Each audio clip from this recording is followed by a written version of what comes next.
What's going on, guys? Welcome back to Pure Evil MMA. I'm your host, as always, Evil Eddie, and I have a very special guest with us here today. Joining us, we got John Gunther from Ultimate Fighter Season 27. What's going on, John? How you doing? Hey, I feel special. Not much. So listen, man, you got your first Octagon win. One of the first questions that I'm really interested in asking that I heard you kind of discuss was, you know, you were in the Ultimate Fighter, you got to fight in the Octagon inside the UFC gym. What was the biggest difference between that Octagon and the actual Octagon at the Pearl? Shoot, I almost don't want to say because, like, obviously the canvas is really grippy and stuff, but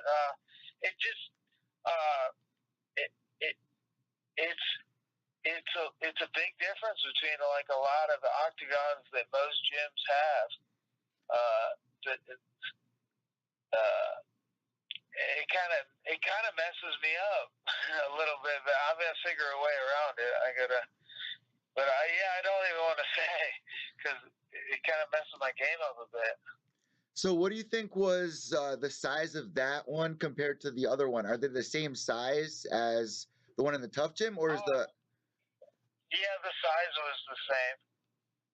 So a big thing about you, man, is everyone talks about your mustache. One of the listeners here just asked you a question, says, what's up with the 1920s mustache? I think that's something that really defines you as a character. A lot of people like that. And you remind me, man, of Daniel Day-Lewis from Gangs in New York. Where did this come from? What inspired you to grow this mustache you got? I just had a friend that he had a mustache, and I can't grow a beard because my hair is too sparse. It doesn't grow on my chin. So I thought, well, maybe I can grow a mustache. So I kept working at it. It's still pretty pathetic, but once I grew it, I was like, shoot, there's so many benefits. Like I was in Nashville, Tennessee, and there's like people driving this pedal-powered bar down the road, and they all stood up and cheered, and like guys let me through toll roads for free. Before I had the mustache, like every time I got pulled over, the cops would always give me like the worst ticket I could get, and now I've actually been let go sometimes, so I feel like I can't get rid of it now. You're living the life of like a hot blonde girl, man. Yeah, I didn't realize like having a mustache had so many benefits. So oh my God. I'm stuck with it, even though it's pathetic. And you don't even have to show any cleavage either. No, yeah. That's great. That's awesome. So another fan question here that people are noticing about you from this season is the llama thing. You shear llamas. Does that help with your wrestling game? Asked by Wicked Ways 1972. Yeah, I assume it does. Actually, my wrestling helped with my llama shearing because I kind of had to figure out how to take these things down. But I don't know. I don't know if it really does or not, but it kind of gives you a little confidence if you can take this giant animal down, you know? It's intimidating, man, hearing those things scream the way they do. And you did a pretty on-point impression of it on the show. That was hilarious. Thank you. When was the first time you did that? Was it like nerve-wracking? Because I could only imagine, like you're young right now. So when was the first time you did it? How old were you? And were you nervous? Yeah, I was 17, and I had shorn sheep. So the way you shear a sheep, you'll like tip it over on its butt, and you just kind of set it upright. And they're real wrinkly, so you're constantly like stretching the skin so you don't cut them. And so I just shore an alpaca like that. I just rolled it over and tried to shear it like that. It was ridiculous because like I'm wrapping its neck around me, and its neck's like 4 feet long, so I can't wrap it around myself. It's just silly. It's got to be so awkward to do that and also hear them screaming the way they do. You got to be like a little deaf after a while. Like, do the neighbors get concerned, or they know what you're up to over there? Oh, yeah, it's a little scary. It's like, oh, no, are the neighbors going to call the cops or something? Not all of them will scream. It's just like, like some of them just sit there. They don't even care. That's true. They're totally calm. But then every once in a while you get one. Usually it's the males because it's kind of like a warning call to let the other ones know, hey, there's danger. So one of them starts screaming and then they all kind of start yelling. So obviously you were one of the favorites for Team Stipe going in there against Joe Giannetti. Your first impression when you got there, did you know any of the other guys that were there? No, I didn't know any of these guys. I don't know. All the guys in the house like kind of knew each other. I don't know. Maybe they're like bigger MMA fans than I am, but I didn't have any idea who it was going to be or who these guys were going to be. Because whenever they told us at the tryouts, there was like, I don't know, like 20 guys or something. They're like, oh, you're all in. And I'm like, well, how's that going to work? Are we going to fight to get in the house? Or, but they said like X amount of people are just going to fail drug tests or drop out for whatever reason. And I guess it ended up happening. So, but I had no idea who actually I was going to be going up against. So. And you, alongside Jay Cuccinello, you got your second opportunity with Dana White. Was that also nerve-wracking? I mean, that's like asking a girl at the prom almost. Yeah, like I didn't know. I mean, I was just praying that I would get a chance to kind of redeem myself after that first performance, and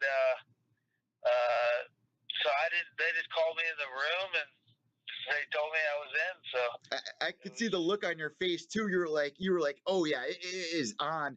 So then you actually got to even get inside the actual octagon, man. You had a pretty good season, even though you lost 2 of the fights. I mean, there were a lot of people on social media that were talking about it. A lot of people were really upset about that very first fight. So let's back up really quick and talk about that. I mean, it happened so quick, and it was like you were ready to go right after that fight ended. You were like, what do you mean? I want to fight more. Like that must have been so frustrating. Yeah, I've never had like a fight like that where it just like I didn't even know like all. I started fighting. Everything was going my way. I pinned him up against the cage. I was taking him down. I thought it was all going great. And then all of a sudden, like, I look up and Stipe is looking down at me and I see the ceiling. And I'm like, oh no, this can't be good. But I was like a little unsure because, you know, like when you pass out, you're kind of, you have like, you'll dream a little bit, you know, so you don't know, hey, was I just like, imagining we started? Did we not start yet? I was kind of hoping like maybe we hadn't started fighting yet. I was ready to go. It stunk. So once that moment happened, was it kind of set on everyone's mind that Joe was a pretty serious contender for this season?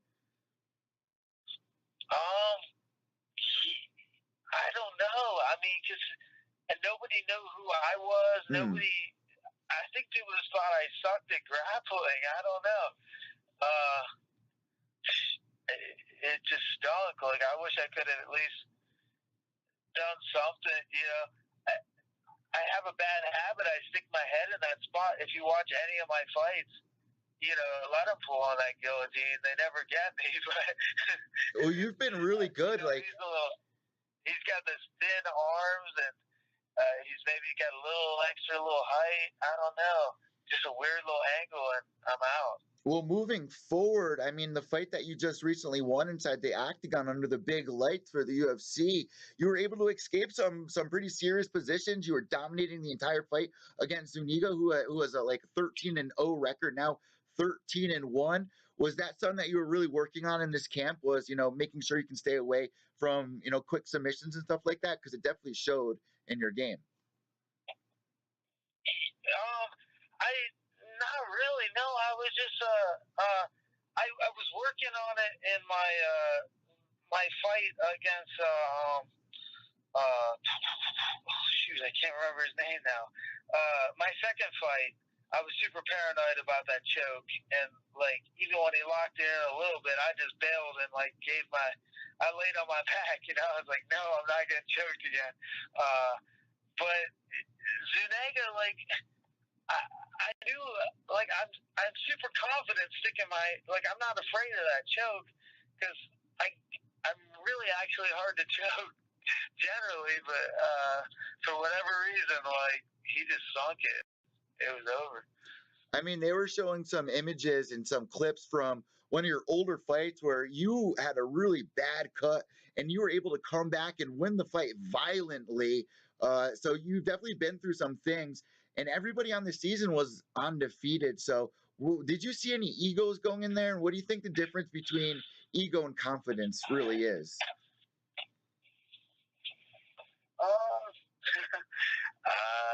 I don't know. I think if you're confident, that's just something inside of you that you know, but it's maybe perceived as egotistical if you express it to the world. So, like with Dulani, man, going into his fight, did you guys, believe the hype that he was putting up there, or did you guys, take notes from what he was doing? What was the vibe with Dulani? We had him on a couple of days ago, man, and he was a very interesting guy to talk to. Yeah, everyone. I mean, we all kind of liked him. He's a funny guy. He's a fun guy, but he thinks he has to kind of hype things up and cause that drama.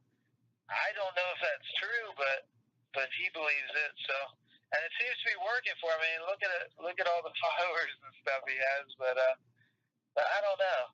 I mean, it's interesting. As we get towards the end of this interview here, I got two more questions for you. Two very important questions. Who did you become most close with on the season of Ultimate Fighter? Was it one of the coaches? Was it one of your teammates? Who did you really get a bond with here? I don't know. I'm not a real personable person. I just if I could just crawl off by myself in the corner of the gym and just practice moves on a grappling dummy, I would be happy. or I would be perfectly happy just living out in the wilderness. But I like Dulani. I liked Jay Cuccinelli. Was trying to teach me how to cook and failing, but yeah, I'm just not real personable. Yeah, man, I don't blame you because, at the age that we're at here, I mean, I have more animals than I do friends at this point. I mean, I honestly just love the feeling I get when I'm around animals, just very comforting, and you don't got to worry about anybody stabbing you in the back or talking shit about you or making you feel some type of way. So I'm definitely on your page there. And really quick, to end that question before we go on to the next one, you were just bringing up that you'd rather live in the wilderness. We saw that this season. You were living in your van. You have a very big family. When did you decide to do that? Just kind of break away from kind of not reality, but kind of break away onto your own terms. I just I mean, I was going to school in Mansfield, so I just kind of I don't know. Everyone's got to have a hobby. So my hobby is just trying to see how cheaply I can live. Yeah. So I just always tried to penny pinch. So when I would go to I was going to a community college, and I just started living somewhere else. So I would just live out of my van. So last but not least, it wouldn't be right if we don't ask this. I'll probably get yelled at if I don't. The main event, Stipe Miocic versus DC. How did you see that fight going in there? We know that, you're pretty close with Stipe. Were you surprised that DC was able to get the knockout when he did? I was. I thought it was going to go kind of how it was going. Stipe was kind of piecing him up on the feet, and he was able to take him down. And then all of a sudden, he just hits that, that nice uppercut. Punch and just catches him. It's those ones you don't see. I don't know. Cormier, he's so lucky. He won the ice skating where he jumped to it. He did not even stand up. I think he just was blessed by a shaman or something. It's really remarkable. We had Rosendo on to talk about that too. He was like, Stipe's from Ohio. I mean, there's no way that DC's ever even been on an ice rink. We were surprised that he won that fight. It kind of felt like the tension, that was the pre-title fight. It was tense in there, huh? It's amazing. Like he somehow he just fell and he'd land on that puck every time. It's incredible. I don't know. Definitely a really fun season. Before we let you go, what did you think about the Brock Lesnar entering the octagon at the end? What are your thoughts on that? I mean, it doesn't bother me. I know it pissed some people off, but they got sell fights. I don't know. It's interesting to me, but I don't know how is he going to get that fight if he's still under suspension. You know, I don't know if it's going to happen. I mean, hopefully they give Stipe that rematch. Yeah, I wouldn't mind seeing like Stipe versus Curtis Blades or something like that. That wouldn't bother me at all. But Stipe, man, the way he's been able to defend the title as many times as he has, I would love to see him get an immediate rematch. But it doesn't seem that's the way it's going to be going. And obviously, you train at Stipe's gym, or what's the 411 on that? Are you still over there? Yeah, I train at Strong Style in Cleveland, and so. He's not coaching me. We have our own coaches. And congratulations, he just had his little baby a couple days ago here. Little girl, yeah. So big things, man. You had an amazing, successful year. You finally got your first win inside the octagon. You're still undefeated as well, because the losses in the preliminary rounds of Ultimate Fighter did not count towards the fighter's records. Crazy. It's not the way at all I thought it was going to go. I thought he was going to beat everyone. I was going to win the thing. But, hey, it worked out, sort of. So. And where do you go from here? Where are you going to go from here? Has the UFC reached out? Do you have your eyes set on anything? What's the game plan here for you? Yeah, I don't know anything 100% sure. I mean, I've been trying to – obviously, I'd love to fight Giannetti again, but I don't know if that's a possibility. Probably not. But, that kind of leaves a bitter taste in my mouth the way that went down. Like, I'd like to at least prove that I feel like I should easily win that fight, but we'll see. We'll see what happens. Gunther, thank you so much for joining me here today on Pure Evil MMA. It was truly an honor. We are wishing the best of skill for you moving forward. And last but not least, man, do you listen to music? Like, do you listen to MGK? Because I'm a huge MGK fan. He's always repping the land. Stipe walks out to him. Do you listen to that, or do you listen to? Last question. I do listen to a little bit, but I not really. Honestly, I listen to audiobooks. Okay. I feel like I'm wasting my time if I listen to music. I'm like, I could be learning something. I might as well. It's kind of weird, but yeah, I mostly just listen to audiobooks. No, I feel that too, man. I listen to a lot of podcasts, and with the audiobooks now, it's just pretty relaxing to just tune into that, especially with what you do out in the wilderness. So we're going to let you plug in if you have any plugs. People who find you on Instagram, Facebook, where can they find you to reach out to you? Oh, yeah, if you could follow me at John the Machine Gunther on Facebook, or at Follow Me on Blind on Instagram. That would be awesome. I get more followers, and hopefully the UFC would like me a little better. Oh, and shout out to you for arm wrestling Michael Bisping as well, man. That was pretty cool. Everyone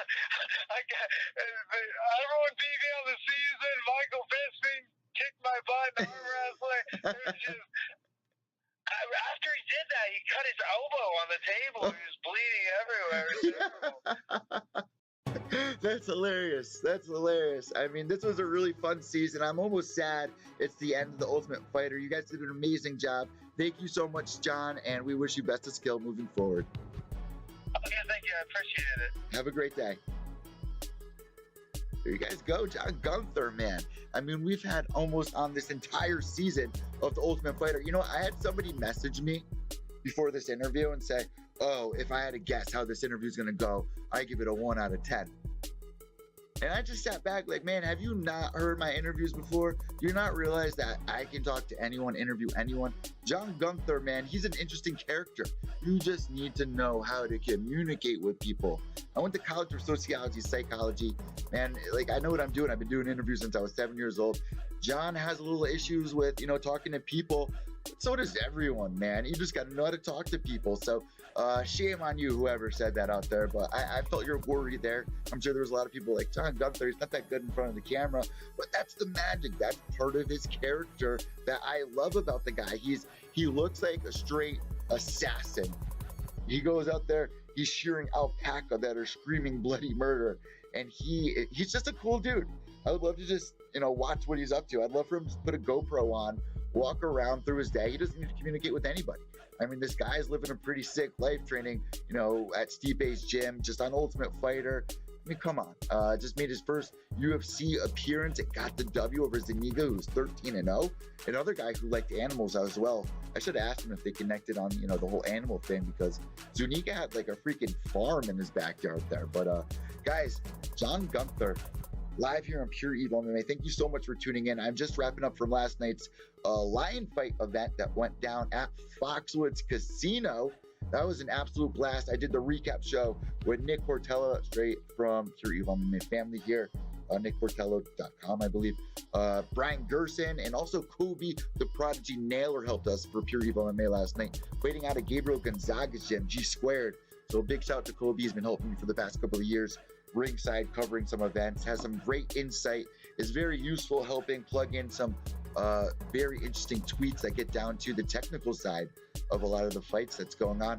I'm about to upload the in-between show of like all the highlights of during Lion Fight 45. So check that out here on Pure Evil MMA.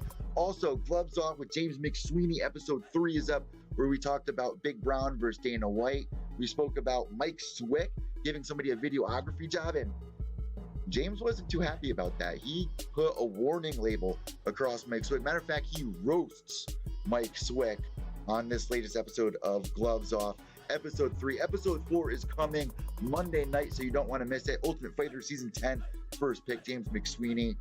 He is the host. I'm the co-host, or we both kind of host the show, I guess. I guess I'm the host, he's the co-host, but he's the star, obviously, and we are breaking records for Pure Evil MMA. We were trending popular on iTunes last couple of weeks since we started the podcast. So big thank you for any of our new listeners, new followers. Make sure you guys subscribe down below. Hit that like button, because you know what they say. They say giving makes you feel better inside. Give me a thumbs up and you'll feel a little bit better. We can work something out here. I give you some good content. You give me the thumbs up. We're rubbing each other's back. Guys, I'm Evil Eddie from Pure Evil MMA, mymmanews.com. Remember, without evil, there's no purity. White knuckles till the end.